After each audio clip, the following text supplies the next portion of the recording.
Muito bom dia, amigos e amigas. Bom dia, povo e pova. Eu sou Daniel Nonato. Obrigado a vocês pela presença em nosso encontro matutino.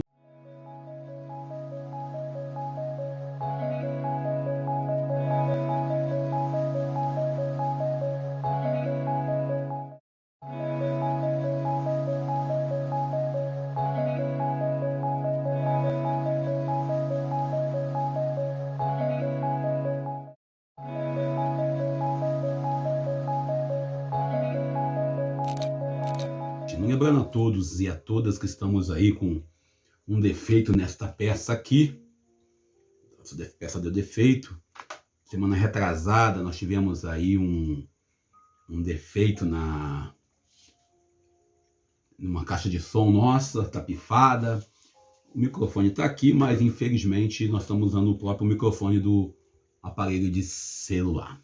Mas tirando isso, tá tudo tranquilo. Fazer do quê, né? Vamos nós ainda nesse 1 ano e 1 semana de demissão, ainda se recuperando, como dizia para o amigo hoje, ainda estamos passando ainda pela recuperação ainda do susto, da pancada, da porrada, a palavra tem que ser essa, que a gente percebe que foi grande.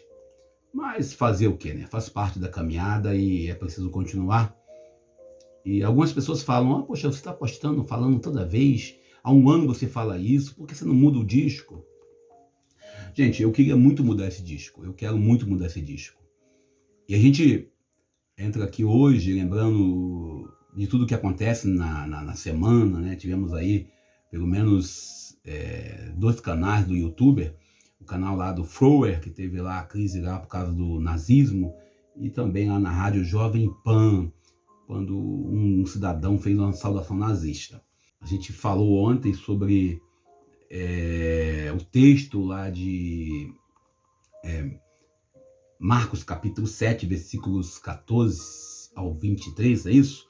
Quando Jesus está numa região e tem uma discussão sobre acerca, né, da sua pessoa, e ele fala claramente sobre a questão do que entra no homem, do que não entra, daquilo que contamina o ser humano.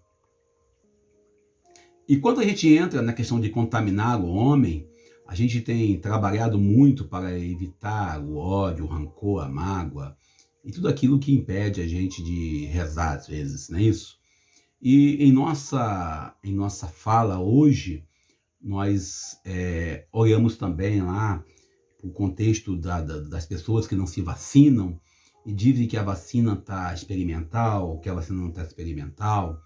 Nós temos 1.000 pessoas mortas por dia atualmente, voltamos a esse número não é bonito de celebrar, mortas pela Covid. Dessas 1.000 pessoas, a maioria é composta de pessoas que não gostam ou que falam contra a vacina.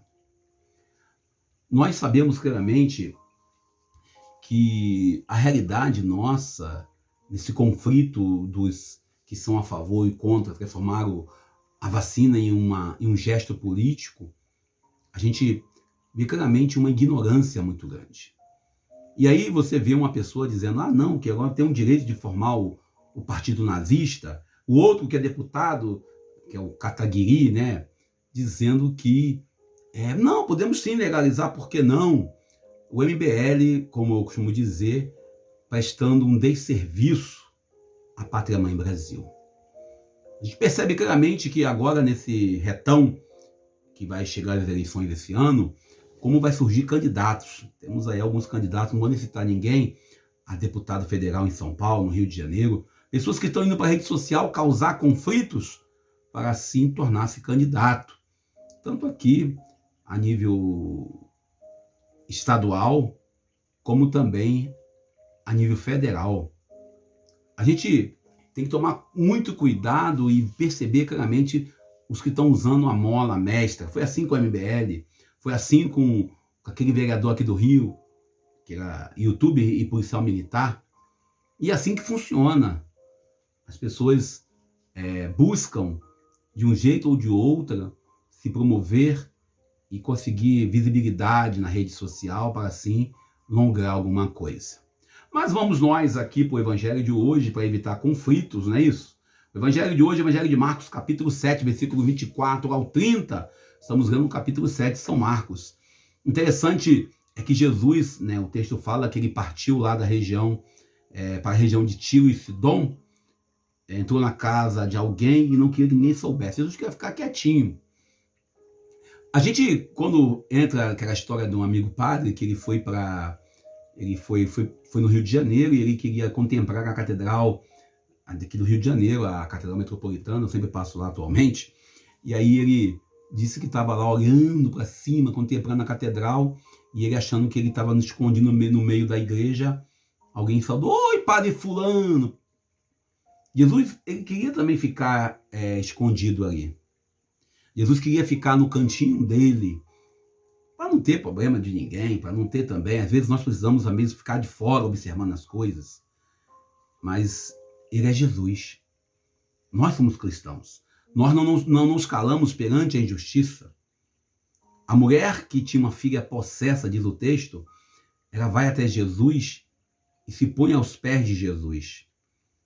O interessante é que Jesus coloca uma frase, uma visão que tinha, que Marcos escreve, esse texto também está lá em Mateus capítulo 15, versículo 21 ao 28, é um texto do Evangelho Sinótico, e ele coloca para a mulher que ele primeiro tem que atender o povo de Israel, é uma questão cultural.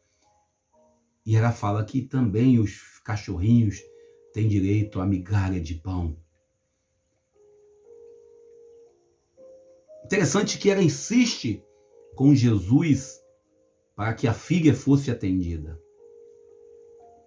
Jesus nem vai na casa dessa mulher. E aí, o versículo 29 diz: em atenção a essa palavra, o demônio da filha dela saiu. O interessante é que nós, às vezes, queremos um Deus do abacadabra. Jesus já tinha curado muita gente na beira do lago de Genezaré. Ele vai para Sidom, para Tiro e Sidom, para aquela região, uma terra pagã, para tentar descansar. Mas ali também, ele também é chamado ao compromisso. A gente, quando, às vezes, eu ouvi isso de um jovem um tempo atrás, a igreja, né, subiu o morro da igreja, na igreja de Japeri, aqui na igreja a gente é de um jeito, depois da igreja somos de outro jeito. Outro dia eu ouvi de um amigo também, o homem só é padre quando está celebrando a Eucaristia. Só é pastor quando está pregando. Não. Você, mesmo depois de parar de pregar, eu não sou cristão apenas quando estou dentro da igreja. No diálogo com essa mulher, se percebe claramente uma tensão histórica entre os judeus, que os judeus e os pagãos, aqueles que não eram cristãos, aqueles que não eram cristãos, aqueles que não eram judeus. Percebe claramente que os judeus também foram estrangeiros, também estiveram como estrangeiro. E a palavra de Deus lá no Antigo Testamento, o Torá, o Pentateuco, deixa bem claro como tem que ser o tratamento com os estrangeiros. Jesus e a mulher, a expressão que ela usa, migalhas para os cachorrinhos, novamente nós temos aí o texto citado de Marcos 8, quando Jesus faz a multiplicação de pães, é uma alusão a uma leitura nesse sentido. Jesus, ele continua nesse sentido tentando rebater a prática judaica. Os judeus tinham uma ideia que eles eram os únicos escolhidos. E Marcos, quando escreve esse texto, que também está lá em Mateus 15, versículo 21 ao 28, é um dos textos mais bonitos. Pensa bem como que havia um preconceito judaico com aqueles que eram de outras culturas. Como havia um preconceito com aqueles que estavam de fora do mundo judaico. E Marcos, quando traz essa realidade da mulher que vai até Jesus, ele tenta trazer claramente que a salvação, tenta trazer claramente que também Jesus atende aqueles e aquelas que vão até ele. Que Deus, independente da sua condição, sua orientação sexual, independente da sua igreja, do seu grupo partidário, da sua ideologia, se você vai até ele disposto, e sobretudo nesse caso que é uma mãe que vai pedir pela filha, automaticamente você tem ali um atendimento especial. A narrativa é que Jesus traz para nós, ele sendo um judeu, e ele sendo homem, dialogando com a mulher, e Marcos tenta trazer claramente a mentalidade daquele contexto histórico, aquela mentalidade aonde a exclusão, aonde a salvação era só para os judeus. A primeira atitude de Jesus, dizendo que não podia atendê-la, é uma atitude de quem viveu naquele contexto. Mas ele fica totalmente sensibilizado, tocado, emocionado, admirado com a insistência daquela mulher. Para muitos judeus, para muitos que estavam talvez ali, a visão que eles tinham de uma pessoa que não era judia, como hoje ainda tem na teologia, alguns cristãos católicos trabalham com essa visão ainda, e também os protestantes, que quem não é batizado é criatura, quando na verdade somos todos filhos do mesmo Deus, mesmo aqueles que não são batizados, mesmo aqueles que não abraçaram a fé católica, mesmo aqueles que não abraçaram o cristianismo. Os judeus esqueceram claramente quem eles eram. Esqueceram que passaram dificuldade. É mais ou menos como a gente que às vezes esquecemos quem nós somos, como nós vivemos. A resposta dessa mulher é uma resposta coerente com aqueles que acreditam. A ação da mulher é um símbolo, é um sinal do cristão que não desanima, que continua lutando, que tem fé. Num país com 20 milhões de desempregados, num país onde nós temos, agora voltamos ao número de 1.000 mortos pela Covid-19, no país onde tem um grupo que diz que a vacina é errada, no país onde se prega novamente o preconceito, o racismo, se prega a homofobia, se prega a intolerância religiosa. Ontem, por exemplo, um amigo colocou, não quer ver a hora que os cristãos católicos se posicionem também defendendo os terreiros de Umbanda, como defendem a igreja. Eu acho que não é questão de defender terreiro de Umbanda ou defender a igreja, é questão de você saber praticar um negócio chamado tolerância religiosa. A minha igreja, a minha fé cristã, aquilo que eu acredito não é mais do que aqueles que acreditam diferente. A exclusão social que nós entramos nesse país, aonde eu, por ser concursado, ou eu por ser vereador, deputado, senador, militar, ou sei lá o quê, por ter um nível cultural, financeiro, econômico, sou mais do que você, sou mais do que aqueles que não têm condições. Eu, por exemplo, mesmo com nível superior, passando pelo desemprego, o personagem dessa mulher, para nós, estrangeira, com a filha doente, representa aqui milhares de brasileiros e brasileiras, homens e mulheres que passam pela luta com a filha, com o filho, com o amigo doente. E a teima dessa mulher requer uma mudança na ação de Jesus. Jesus, sendo Deus, ele percebe, ele sente. E aí, a gente lembra claramente, a atitude de Jesus é uma atitude de quem ama. O direito ao pão. Tem uma frase que nós usamos por aqui, onde eu vou, eu escuto essa frase no Brasil inteiro: não se nega água e nem pão para ninguém. Essa mulher, ela se torna, para nós cristãos, o símbolo de recuperação da nossa condição. Tiro é uma cidade com ambição de domínio, de grande poder, desde que começou a ser existida lá no Império Romano. Era um povo que queria dominar. Tiro é uma cidade rica, de forma assim econômica, mas na realidade, como toda grande cidade, Nova York, Rio de Janeiro, São Paulo, também gera uma multidão de pessoas que são escravizadas. Uma multidão de pessoas que passam pela extrema pobreza, vivem na miséria. Eu andando pelo Rio de Janeiro, na terça-feira, eu passei na rua República do Chile, na rua da Catedral São Sebastião, no Rio de Janeiro, e eu passei embaixo de um viaduto, quantas pessoas deitadas, homens e mulheres, jovens e adultos, idosos, passando deitados assim. Ali é a casa deles. Do lado da realidade de um Rio de Janeiro rico, Jesus, ele olha claramente para esse diálogo com essa mulher, e essa insistência da mulher é uma insistência que poucas pessoas percebem. A mulher não tem nome, é apenas uma cananeia. Representa todos aqueles cristãos que andam por aí, em nossas igrejas, que entram às vezes pedindo uma oração, pedindo uma bênção. Representa todos aqueles e aquelas que passam pelo flagelo e não ter o que comer e não ter o que dar aos seus filhos. Podemos pensar hoje nas mães que têm seus filhos pequenos.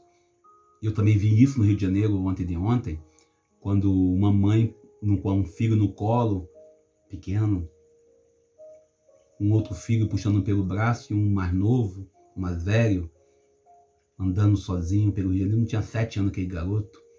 Ele andava, corria para um lado, corria para o outro. A gente não está insensível a isso tudo. Jesus, quando vai para Tiro e Sidônia, quando ele vai para essa região, ele vai para poder, tipo assim, eu vou para um lugar que ninguém me conhece. A mulher cananeia, a mulher sirofenícia, ela tem um amor de mãe profundo pela filha. E ela quebra 2 barreiras fortes, 2 tradições. Primeiro, ela sendo pagã, se aproximando de um judeu. E segundo, ela sendo mulher, vai falar com um homem e reconhece nele a condição de Messias. O grito da mulher pedindo compaixão é o grito de milhares de mães e pais que gritam pedindo compaixão num país marcado pela morte de mais de 600 mil pessoas pela Covid. Marcado pela morte de jovens vítimas dos grupos de extermínio diversos. Marcado pela cultura do preconceito, do racismo, da homofobia, da xenofobia que está voltando forte, do machismo. A resposta de Jesus, talvez, o autor sagrado, tanto em Mateus como também em Marcos, coloca essa frase na boca de Jesus, é uma resposta da sociedade do seu tempo. Uma resposta da sociedade daquele tempo. Mas aquela mulher insiste. E o interessante é que se percebe claramente como os discípulos também ficaram incomodados com aquela mulher incomodando Jesus. Em nossas igrejas é comum, temos aí uma meia dúzia de beatos e beatas, homens e mulheres que querem porque querem brindar o padre, o bispo, lá o pastor. Não incomode o bispo. Eu lembro, até hoje, eu lembro de alguns lugares que eu fui, em que não pode falar com o bispo, não, para falar com ele tem que agendar, não pode falar com o padre está ocupado. Eles querem que Jesus mande a mulher embora, que não incomode Jesus. E às vezes nós também, em nossas igrejas, quando aquele vereador entrou na igreja lá, em Curitiba, que entrou, eu acho que ali tem esse fato está mal contado, alguém diz que o vereador entrou no meio da missa e atrapalhou a missa, impediu o culto. Outro que alguém diz que ele entrou no meio de um terço, de um rosário, sei lá, e atrapalhou o terço do rosário. E o vereador diz que entrou depois de tudo. E nós, às vezes, queremos que essa igreja seja só para nós. Jesus, lá em Mateus, ele fala em voz alta. Ele representa a cultura judaica naquele contexto. E a mulher representa também a cultura de uma mãe. A mulher, quando insiste com Jesus, o seu grito é acompanhado por um gesto. Ela se aproxima, ela insiste, ela teima. Isso tocou o coração de Jesus. Talvez nós que estamos vivendo aí o desemprego, eu sempre falo isso, e falo isso com muita certeza, a minha situação de vida é difícil, mas eu imagino os pais e mães, não teve como eu não me ver, eu digo não me ver, naquelas crianças com aquela mãe, no Campo de Santana, ela andando, puxando um pelo braço, o outro correndo para um lado, correndo para o outro.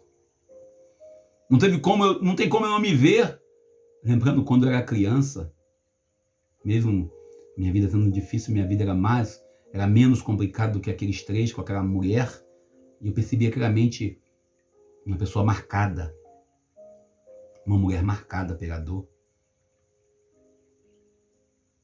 A gente, quando olha para o Antigo Testamento, há uma leitura, há uma prática, há uma fala no sentido de colocar o povo da promessa, o povo judeu, e é o povo da promessa que deve ser respeitado, a sua história, a sua cultura, a sua caminhada, mas a gente olha claramente também para o povo da promessa, os judeus, e olhamos claramente para a nossa realidade hoje, para a salvação que veio para universalizar o céu. A gente percebe claramente como nós, às vezes, ainda queremos dizer, não, porque eu sou da Igreja Católica, a Igreja Católica é a única que conduz a salvação. Precisamos ter nossos corações bem abertos e atentos. Por isso, não é que eu não tenho que defender, eu não sou obrigado a defender o terreiro de Umbanda, não sou obrigado a defender a Igreja Evangélica, não sou obrigado a defender a Igreja Católica, mas sou obrigado a defender o ser humano, o diálogo, a conversa, o respeito à diferença. Se você tem seu axé, axé, irmão. Se você é evangélico, tem um aleluia, aleluia, irmão. Se você é católico, amém. E se for budista, taoísta, shintoísta, islamita, não interessa. Aquilo que você é, a imagem de Deus que está lá no Gênesis, no primeiro capítulo de Gênesis, tem que ser mais forte do que a minha cultura religiosa. A gente olha para essa mulher e se pergunta, até que ponto nós não temos as mulheres que estão ainda colocadas à parte no sistema? O relato do Evangelho de hoje representa o convite à comunidade cristã para assumir uma atitude nova de respeito, de recepção, de acolhida, para além da cultura religiosa, para além do direito canônico, para além do catecismo, para além das palavras bonitas ditas no altar, seja numa missa, numa celebração, ou numa palestra, ou mesmo aqui na rede social. Que nós possamos olhar para o outro não como menor, mas como igual. Eu paro por aqui, lembrando que hoje, às 19 horas, estaremos na paróquia de São João Batista, lá em Vila São João, em Queimados, participando de uma missa, posse canônica, né? Isso do padre Adailto. Nós vamos participar lá, vamos rezar um pouquinho lá, agradecendo a você que nos brinda aí.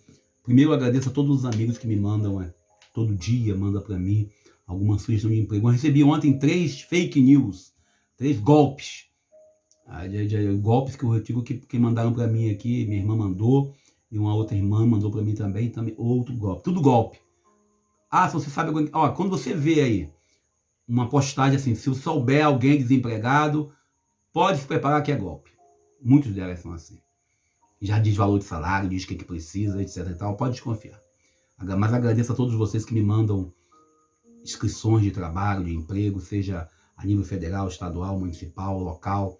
Agradeço a todos vocês que rezem por mim, eu rezo por vocês.